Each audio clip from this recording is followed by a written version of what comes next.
বেশি প্রত্যাশা করতে যাবেন না, লোভী হবেন না। লোভ আপনার সুখ কেড়ে নিবে। লোভী কখনো সুখী হয় না। লোভীর পকেট কখনো ভরে না যতদিন এটা ভরবে না। লোভী হব আমরা না।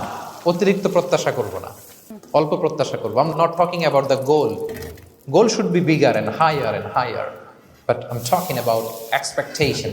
বেশি এক্সপেক্ট করা ভালো না। খুব প্রত্যাশা নিয়ে রাখছেন, কিছু পান নাই, দেখবেন যে কষ্ট লাগবে, ঠিক কিনা? আর কোনো এক্সপেকটেশন নাই, এরপরে যেটা পাবেন ওইটাই লাভ। যেটা পাবেন ওইটাতেই ভাল লাগে, সুখ লাগে।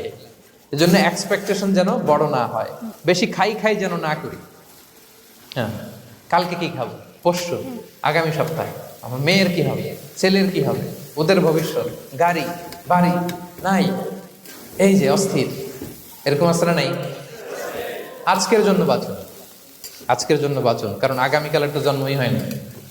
আগামীকালের জন্ম হয়েছে, এটা কি আজকে না আগামীকাল? তো আজকে হ্যাপি হন, আজকের জন্য বাঁচেন, আজকের জন্য প্ল্যান করেন। আগামীকালের তো জন্মই হয় নাই। কালকে সকালে সানরাইজের পরেই না আগামীকালের জন্ম গ্রহণ হবে, ঠিক কিনা বলেন? তাহলে প্রত্যাশা কমান, হ্যাপি হবেন আপনি। ইমাম গাজালি রাহিমাহুল্লাহ একটা চমৎকার কথা বলতেন। উনি বলতেন, তোমার রিজিকে যা আছে এটা 2 পাহাড়ের মাঝখানে থাকলেও এটা তুমি পাবা। আর যেটা তোমার রিজিকে নাই, ওটা অনেক দূর থেকে আনার পরেও হাত দিয়ে নিয়ে 2 ঠোঁটের মাঝখানে রাখলেও ওটা পড়ে যাবে। কথা বুঝতে পেরেছেন?